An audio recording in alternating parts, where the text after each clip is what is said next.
Gloire à Jésus-Christ de Nazareth, le Seigneur des Seigneurs, le Roi des Rois. Alors, on va expliquer quelques faits que Dieu lui reproche. Le cas de Balaam. So we are going to explain some facts that the Lord is reproaching to the church. Let's speak about the case of Balaam. Vous pouvez le lire dans le livre des Nombres, chapitre 22. You can find the story about Balaam in the book of Numbers, chapter 22. Alors, il est le fils de Béor, Balaam, fils de Béor. Son seul objectif, c'est de tirer du profit matériel des dons spirituels que Dieu lui a donnés en faveur d'Israël, de son peuple. So Balaam is the son of Beor, and his only purpose is to have a material benefit from the gift that the Lord has given him. Alors, qu'est-ce que signifie la doctrine de Balaam? What is the meaning of the doctrine of Balaam? C'est l'expression qui désigne l'enseignement pernicieux que Balaam donna à Balak pour corrompre le peuple qui ne pouvait être maudit. It is an expression that speaks about the pernicious teaching that Balaam gave to Balak in order to corrupt the people of Israel that couldn't be corrupted. Qu'a-t-il fait au juste? What did he do? Il a incité les Israélites à s'unir aux Moabites par mariage. Vous pouvez le lire dans Nombres chapitre 25. When you go into the book of Numbers, chapter 25, you can see that Balaam encouraged the people of Israel to get into marriages with the daughters of Moab. Vous voyez un peu ce que l'Église disait, que le Seigneur disait, les enfants d'Israël ne devaient pas s'allier en mariage aux pays voisins qui adoraient d'autres dieux, de peur que ceux-là ne se corrompent et qu'ils aillent adorer ces dieux étrangers-là en abandonnant l'Éternel. When you read the Bible, you can see that the Lord said to his people that they shall not get into a marriage with people of a foreign nation to avoid being corrupted by the daughters of those nations that will lead them to worship idols and to worship the foreign gods of those countries. À partir de Balaam, nous tirons le premier élément d'éligibilité. And from the case of Balaam, we can speak about the first element of eligibility. Le Seigneur ne veut pas que son Église s'unisse au monde. Le monde, c'est-à-dire ce que les païens font dehors, les non-chrétiens font dehors. The Lord doesn't want his church to be united to the world. When we speak about the world, we speak about the non-Christian and everything that they are doing outside of the church. Cette union-là, on peut donner quelques exemples. Vous voyez, un enfant de Dieu qui est chrétien et qui va prendre un non-chrétien ou une non-chrétienne pour s'unir par le lien de mariage.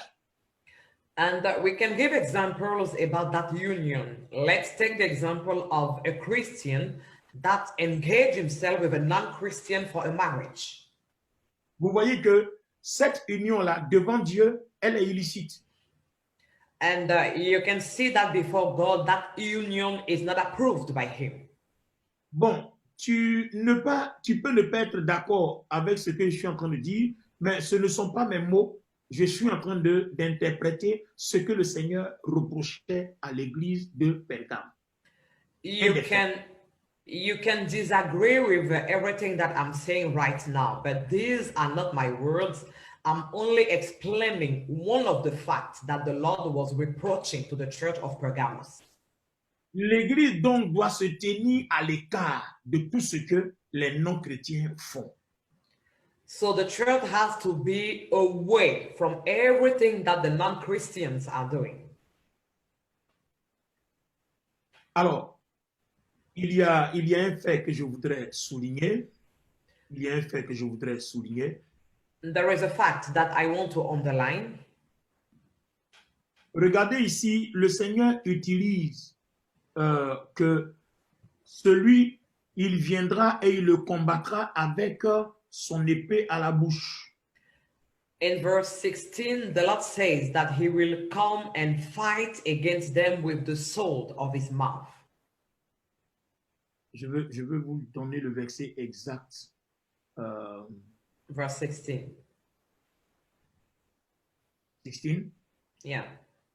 Voilà. Répands-toi donc, sinon je viendrai à toi et je te combattrai avec l'épée de ma bouche. Voilà. Repent, or else I will come to you quickly and will fight against them with the sword of my mouth. Le Seigneur ne parle pas il n'indexe pas l'épée de sa bouche par hasard. On a Hébreux 4:12 qui dit la parole de Dieu est une épée à double tranchant. Hebrew 4 verse 12 says that the word of the Lord is a sword, is a two-edged sword. Donc cette parole arrive pour diviser deux mondes, le monde païen, le monde non chrétien et le monde de Dieu, le monde de l'Église, le monde de Jésus-Christ. And that word comes to divide two worlds, the non-Christian world and the Christian world. Cette parole condamne le péché et sépare l'homme du péché et fait de lui un homme sanctifié pour Dieu. That word condemns the sin and separates the man from the sin, making him a sanctified person for the Lord. Donc nous avons deux aspects que cette parole nous indique ici. So here in this world, we have two aspects that are indicated by the Deux word. mondes mis en opposition. We have two worlds that are put in opposition. Et Dieu ne veut pas que le monde païen, le monde non chrétien se retrouve dans l'Église. And the Lord doesn't want the non-Christian world to be found in the church. Si l'Église laisse la vie païenne, la vie non chrétienne entrer dans l'Église, elle ne sera plus éligible, elle et ses membres. If the non-Christian life is allowed to enter into the church, that church will not be eligible anymore for the rapture. Alors, vous voyez que là, ça devient précis. And you can see here that things are getting precised. Ça devient précis. Things are getting precised. Alors, nous allons continuer sur certains mangent des viandes sacrifiées aux idoles. They are those that eat, where is it? Cela fait partie des Okay. rituels traditionnels. So there are people that eat things sacrificed to the idols. Cela fait partie des rituels traditionnels que nous laissons entrer dans l'Église.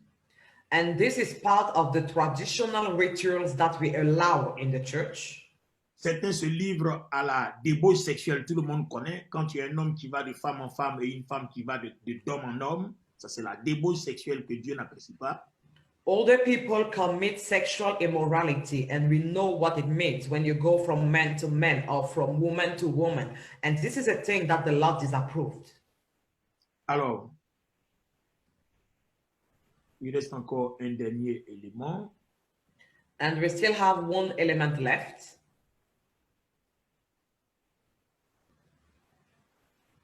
Il dit, je connais tes œuvres. Donc, en quoi donc consiste cette œuvre-là? And the Lord says, I know your works, but what is the content of these works? Alors, Pergame était une cité avec beaucoup d'idolâtrie. So Pergamos was a city with a lot of idolatry. Bon, quand on dit, quand le Seigneur dit, je connais tes œuvres, là demeure Satan. En fait, vous allez trouver la sorcellerie, vous allez trouver l'occultisme, vous allez trouver le fétichisme. En tout cas, la ville est réputée pour ça.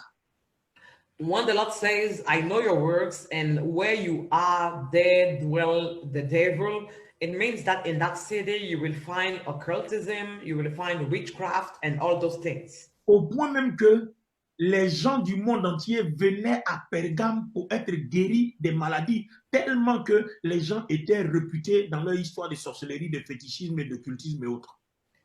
And they were so much well known in their matter of occultism, of witchcraft, that many people used to come from all the cities in order to be healed in Pergamos. Alors, tout cela démontre que Pergame était une ville minée.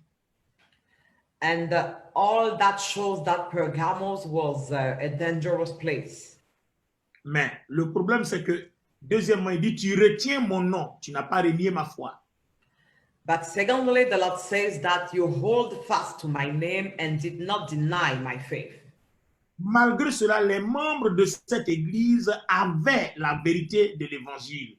Ils avaient un solide fondement, malgré que Pergame était miné, ils avaient la vérité de l'évangile dans leur cœur, dans leur foi, professaient Jésus-Christ en esprit en vérité. Despite all the bad things that were going on in the city of Pergamos, the people of the church in Pergamos had the truth of the gospel in their hearts. Vous voyez, de nos jours, nous avons assisté à quelque chose qui est en train de détruire l'Église, le corps de Christ. And nowadays, we are seeing something that is destroying the body of the Christ. Vous voyez que l'occultisme est même rentré dans l'Église. And we even see that occultism entered in the church. Et on a vu même que souvent même certaines manifestations de la magie se trouvent entre les mains des envoyés du Seigneur. And sometimes even some manifestations of magic are found into the hands of the messengers of the Lord. Et cela pose un problème. And this is a big problem. Parce que la recherche du Seigneur et puis la recherche facile, cela pose un problème de foi.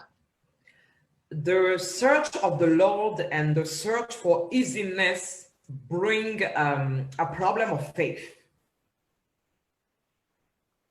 Bon, il y a certaines choses que je n'ai pas envie de dire, mais déjà, par ce que je suis en train de dire, vous êtes en train de comprendre que toute église qui se corrompt en utilisant la magie, l'occultisme et toutes ces voies-là, cette église-là ne peut pas être éligible. C'est le cas. C'est ce que nous révèle ici la révélation donnée sur l'église de Pergame. What we can withdraw here from the study of the church of Pergamos is that any church that is corrupting itself by the use of magic, witchcraft, occultism is not eligible for the rapture of the Lord. Vous voyez que je suis très embêté parce que j'utilise la prudence dans mes propos parce que mon objectif ici n'est pas de dénoncer des gens ou de dénoncer des pratiques. Mon objectif ici est d'enseigner sur l'éligibilité, informer les gens. Mais déjà, à partir de Pergame, on se rend compte que l'occultisme de nos jours est rentré dans l'Église. Si il n'y a pas de repentance, qu'on ne s'éloigne pas, l'Église et ces personnes-là risquent de rater l'enlèvement. You can see here that I'm very cautious in everything that I'm saying because I'm not here to point my finger at anybody. But when we study the church of Pergamos, we can realize that if occultism, witchcraft, magic are already inside the church, if those people do not repent, they will not experience the rapture. Il y a tellement de choses à dire sur le fétichisme au niveau de Pergame. Ils font la prière des morts. There's a lot of things to say about magic in the city of Pergamos. They used to make prayers for the dead. L'adoration des anges. They used to worship the angels. Bon, je crois qu'on ne va pas perdre de temps. On sait que c'est une église, une ville où les gens faisaient toutes ces choses, mais l'église est restée ferme seulement. Dieu a mis le point sur 4 choses. We will not spend a lot of time on all the things that were done in the city of Pergamos, but we know that despite everything that was going on in the city, the church was still holding to the name of the Lord, and they didn't deny the faith of the Lord, but the Lord was only reproaching 4 things to them. Bien. Donnez-moi un petit instant, je vais voir s'il y a quelque chose à dire. Je crois que nous avons sorti l'essentiel. I believe that we have said everything that was essential for us to understand the historical side of the church in Pergamos. Voilà. Et la seule chose que nous aurons à retenir ici, and the only thing that we are going to retain here, c'est de faire en sorte que le monde n'entre pas dans l'Église. Is to make sure that the world never enters in the church. Il va falloir que l'Église soit assez prudente. And the church will have to be very careful. Les amis, le monde dans l'Église, faisons attention. My friends, we have to be cautious about the presence of the world in the church. Je répète encore, le monde dans l'Église, faisons attention. I say it again, we have to be careful about the presence of the world in the church. Si vous avez remarqué à l'époque, quand on célébrait la fête des mères et la fête des pères, je laissais souvent des sessions pour la place à la fête des mères et à la fête des pères, mais vous avez vu que j'ai arrêté toutes ces choses. For those that are members of my congregation, you can see that before I used to give a few minutes to people during the Mother's Day and the Father's Day, but nowadays and for a period of time now, I'm not doing that anymore. Certainement, beaucoup se sont posé des questions, mais c'est parce que je veux que l'Église que je dirige ne laisse pas entrer le monde dans l'Église. And I am sure that many people had a lot of questions about this, but I'm doing that because I don't want in the churches that I am leading that the world enters in those churches. Parce que j'ai fouillé dans ma Bible, je n'ai pas vu quelque part écrit fête des mères ou fête des pères. J'ai compris que c'est des choses qui viennent du monde. C'est vrai, il faut honorer les mères, il faut honorer les pères, mais il faut le faire en dehors de l'Église. Il faut que ça soit un culte. When I searched in the Bible, I didn't find anywhere in the Bible a verse or anything written about the Mother's Day or the Father's Day. It is true that we have to honor our mother and our father, but we can do that outside of the church. Voilà. Et dans ce qui concerne le monde, je crois que, est-ce qu'on a dit tous les aspects? On a parlé des Nicolaïtes? No, we only spoke about Balaam. D'accord, on a parlé de Balaam et j'ai expliqué la débauche sexuelle, j'ai expliqué les viandes sacrifiées aux idoles, la tradition. Alors, la doctrine des Nicolaïtes, vous voyez, ce sont des fausses doctrines.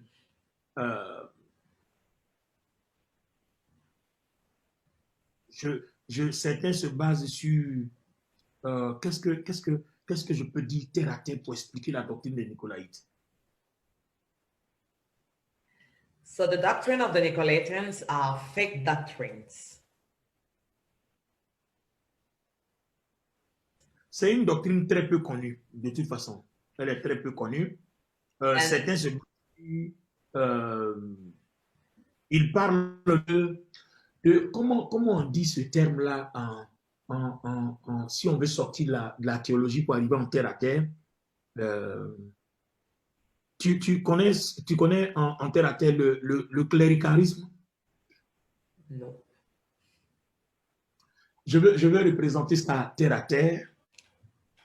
Le cléricalisme, laissez-moi vérifier quelque chose ici. Je veux que vous le sachiez, c'est très important. I want to explain things to you, but give me a few seconds to find an explanation so that I can give you simple words to explain the doctrine of the Nicolaitans. Je veux prendre un truc terre à terre pour l'expliquer. Vous voyez, quand vous prenez par exemple un groupe de personnes, je prends par exemple un groupe de personnes, des pasteurs ou alors des chrétiens. I will give you an example. Let's suppose that we take a group of people, maybe they are pastors or they are Christians. Et puis, vous prenez par exemple un groupe de politiciens qui vient mêler leur politique dans une affaire qui est carrément apolitique.